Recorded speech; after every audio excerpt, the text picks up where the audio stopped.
One Battle After Another is finally out. I think everyone's been waiting for this movie to release, and I wish I was lucky enough to get an early screening, but I live in Chicago, so we don't get special privilege over here like that, which is a shame.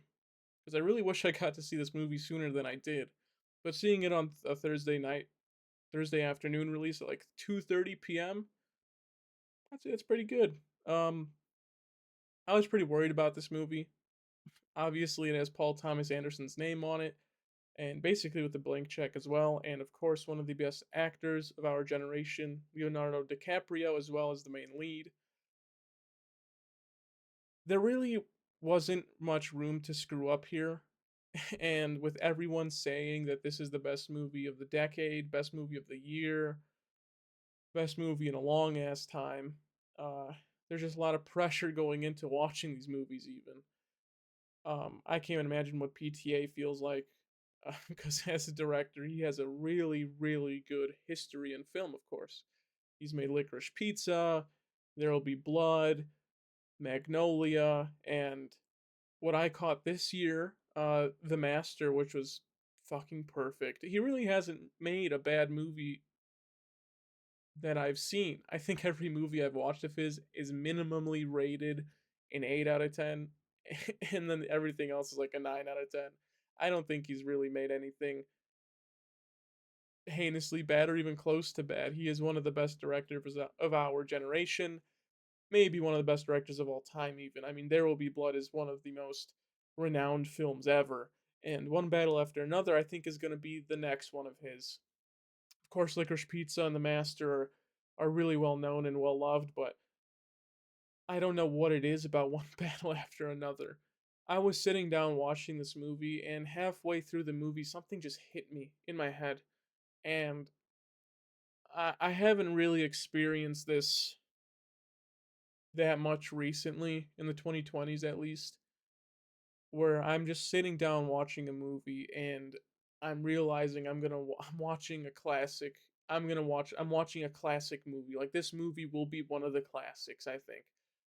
It just PTA, Leonardo DiCaprio, a political thriller during one of the worst political periods of our time.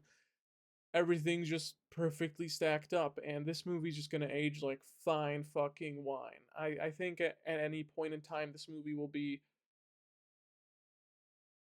uh I forgot the word. This movie will be very on point with the times. I don't know why I'm zoning out. But this is a class. This will be a classic. I mean, there's a reason why everyone's saying this is one of the best movies of the decade and ever. I mean, I think on Letterbox right now it's a 4.5 out of 5, which yeah, I think as time goes on it's going to drop to like a 4.2 or 4.3, but it's really absurd that it's even at a 4.5 a day into its release. It's this movie's insane. It genuinely insane. Paul Thomas Anderson is in my top 3 favorite directors right now probably, and as a writer, he's a fucking genius. I mean, he is really, really fucking. I don't know. Like this is a person that will be studied in film classes. I imagine is in the future. Even now, I mean, There Will Be Blood is being studied in my film class when I was younger. So this movie's gonna be one of them. It's really insane. I think more studios need to give him blank checks, or whoever gave him 180 million or whatever the rumor was for this movie.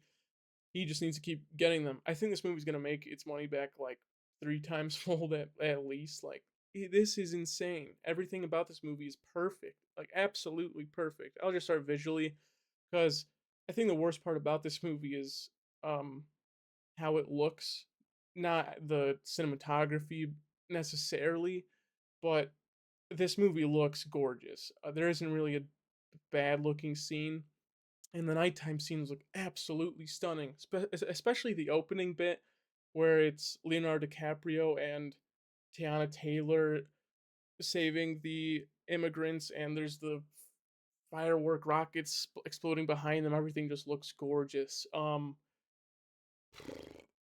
The shots in this movie are insanely beautiful. The final shot of Sean Penn's character as he's sitting in his office just looks amazing. The camera following Chase Infinity as she's crawling under the window to get the keys to the car and then following her to the car. Everything just looks great in this movie, and that's the worst part about this movie, in my opinion. The acting, the performances in this movie are like top notch. Like I don't think there's a single bad performance in this entire movie, and there's so many people we're learning about and focusing as the movie goes on. This is a 3 hour movie. It's a long ass movie, to be honest.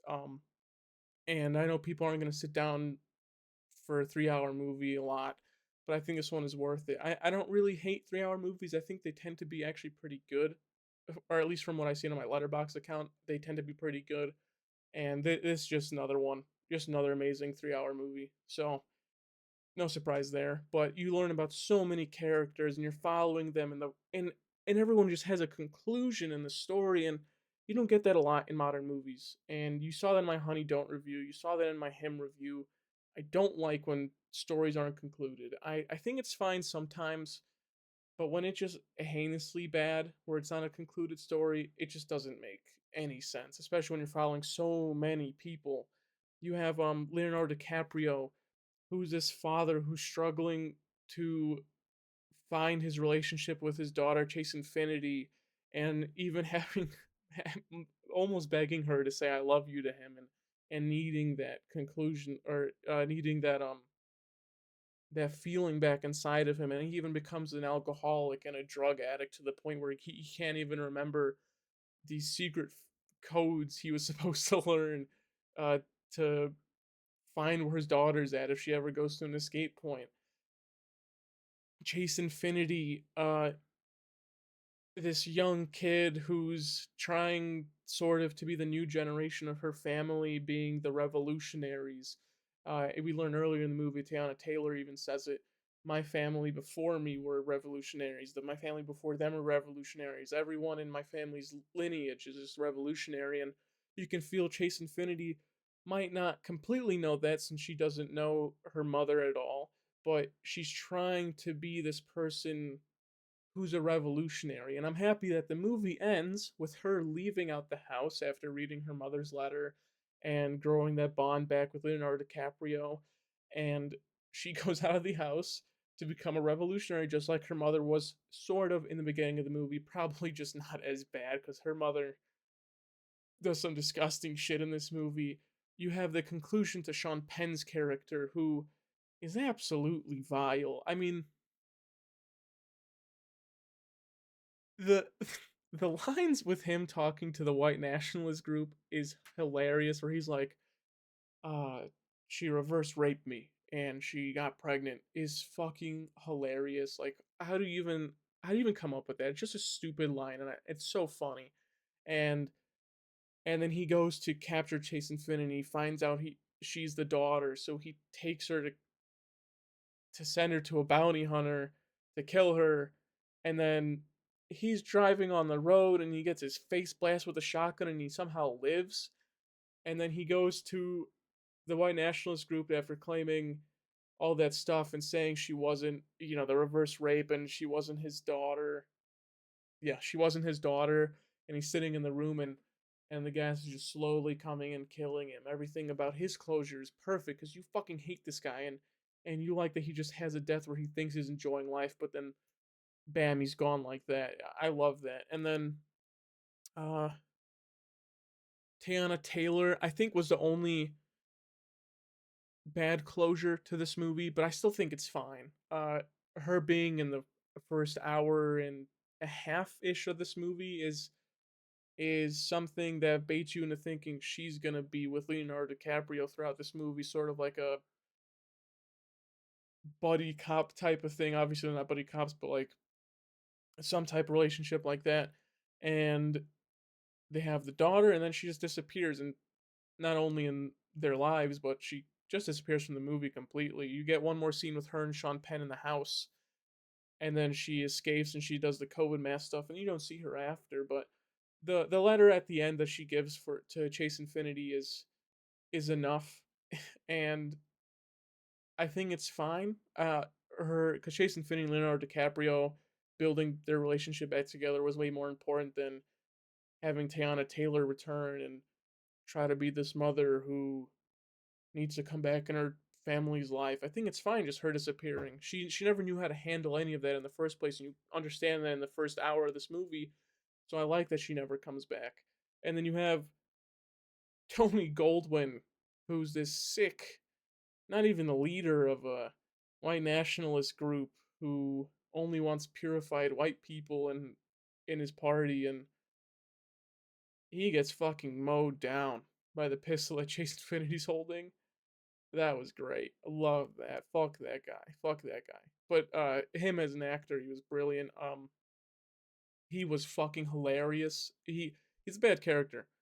But this movie is extremely comedic, like hilarious. I thought Eddington was gonna be way funnier than this movie, like way funnier. I was expecting a more serious tone, especially with the opening, aside from the jungle pussy part, but this movie is fucking hysterical. The reverse rape, the jungle pussy scenes, um, the scenes where they're interviewing the kids after the homecoming to find the phone numbers is funny. The little running bit for 30 minutes where DiCaprio's trying to remember the code for what time it is and he just keeps calling back and forth and having an argument with the guy on the phone is fucking amazing and hilarious. And then Benicio del Toro being like this weird karate sensei guru type guy. Oh, fucking love it. And just drinking a Modelo like every second he's on screen. Fucking love it, man. I mean, everything about this movie is just fucking great.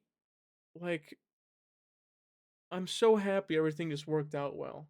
This movie could have gone completely south with a pretty decently stacked cast. I mean, like I said, DiCaprio, Sean Penn, Del Toro, Regina Hall, um, even Goldwyn, but everyone just fucking great and and funny and likable and dislikable. Just nothing wrong with this movie. Paul Thomas Anderson. Oh, you know what? I'll save that for the rating. I'll just go to the rating now, actually. Paul Thomas Anderson, as a director, a writer, a producer, has proved himself to be one. I mean, he's done it before, but he's done it again. Proved himself to be one of, if not the best director currently. He is just absolutely great. He's just done something amazing here. This is definitely going to go down as one of the classics of all time, in my opinion. I'm giving this movie a 9 out of 10, maybe even a 9.5. This is one of my three favorite movies I've watched this year, probably. And I said Sorry Baby was my lead to for picture of the year for the Oscars. I think this easily takes it. I don't think this is even close. I think Sorry Baby is phenomenal, and I think it should win. I wouldn't be mad if it won, but this is gonna go down as a classic film, and I think classic movies should win the film of the year. One Battle After Another is a almost a master. It is a masterpiece. I don't think there's a dull moment in this movie. Everything's great. And if you haven't seen it, I don't know why you're watching this. Go watch the fucking movie. It's a solid 3 hours, and I'm definitely gonna be rewatching it soon. If my buddies want to see it, if my family wants to see it, my girlfriend wants to see it, I will be rewatching it. This is one of, if not the best movie this year. Paul Thomas Anderson, you are absolutely brilliant. DiCaprio, you are one of, if not the best actor of our generation. And everyone else in this movie, you did great. Like, absolutely great. I'm so happy with how well One Battle After Another released.